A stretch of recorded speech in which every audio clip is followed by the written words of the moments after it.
दोस्तों, आज की ये कहानी किसी का भी जीवन बदल सकती है, इसलिए इस कहानी को अंत तक बड़े ध्यान से देखते रहें और कहानी के सार को समझने की कोशिश करें, क्योंकि ऐसी कहानियां ही हमारा जीवन बदलती है। रात 10 बजे लगभग अचानक मुझे एलर्जी हो गई। घर पर दवाई नहीं, ना ही इस समय मेरे अलावा घर में कोई और। श्रीमती जी बच्चों के पास और हम रह गए अकेले। ड्राइवर भी अपने घर जा चुका था। बाहर हल्की हल्की बारिश की बूंदें सावन महीने के कारण बरस रही थी।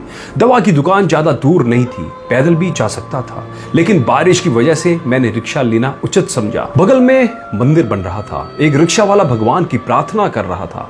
मैंने उससे पूछा, चलोगे? तो उसने सहमति में सिर हिलाया और बैठ गए हम रिक्शे में।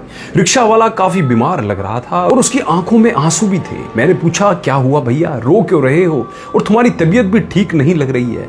उसने बताया, बारिश की वजह से 3 दिन से सवारी नहीं मिली और वह भूखा है, बदन दर्द भी कर रहा है। अभी भगवान से प्रार्थना कर रहा था कि आज मुझे भोजन दे दो, मेरे रिक्शे के लिए सवारी भेज दो। मैं बिना कुछ बोले रिक्शा रुकवा कर दवा की दुकान पर चला गया। वहां खड़े खड़े सोच रहा था, कहीं भगवान ने तो मुझे इसकी मदद के लिए नहीं भेजा, क्योंकि यदि यही एलर्जी आधे घंटे पहले हुई होती तो शायद मैं ड्राइवर से दवा मंगाता। रात को बाहर निकलने की मुझे कोई जरूरत भी नहीं थी और पानी ना बरसता तो रिक्शे में भी ना बैठता। मन ही मन भगवान को याद किया और पूछ ही लिया भगवान से, मुझे बताइए, क्या आपने रिक्शे वाले की मदद के लिए भेजा है?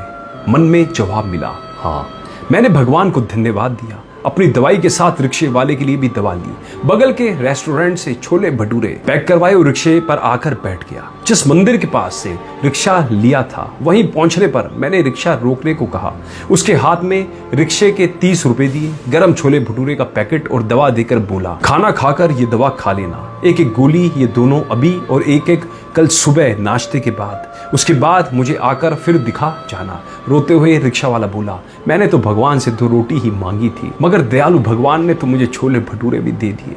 कई महीनों से इसे खाने की इच्छा थी। आज भगवान ने मेरी प्रार्थना सुन ली और जो मंदिर के पास उसका बंदा रहता था उसको मेरी मदद के लिए भेज दिया। कई बातें वह बोलता रहा और मैं स्तब्ध हो सुनता रहा। घर आकर सोचा कि उस रेस्टोरेंट में बहुत सारी चीजें थी, मैं कुछ और भी ले सकता था, समोसे या खाने की थाली, पर मैंने छोले भटूरे ही क्यों लिए? क्या सच में भगवान ने मुझे रात को अपने भक्त की मदद करने के लिए भेजा था?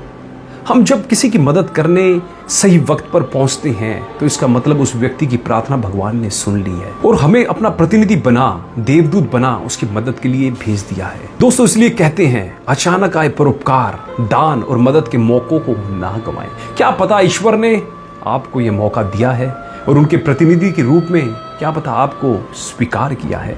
कहानी अच्छी लगी हो तो औरों को भी प्रेरित करें, इस कहानी को ज़्यादा से ज़्यादा शेयर करके। धन्यवाद।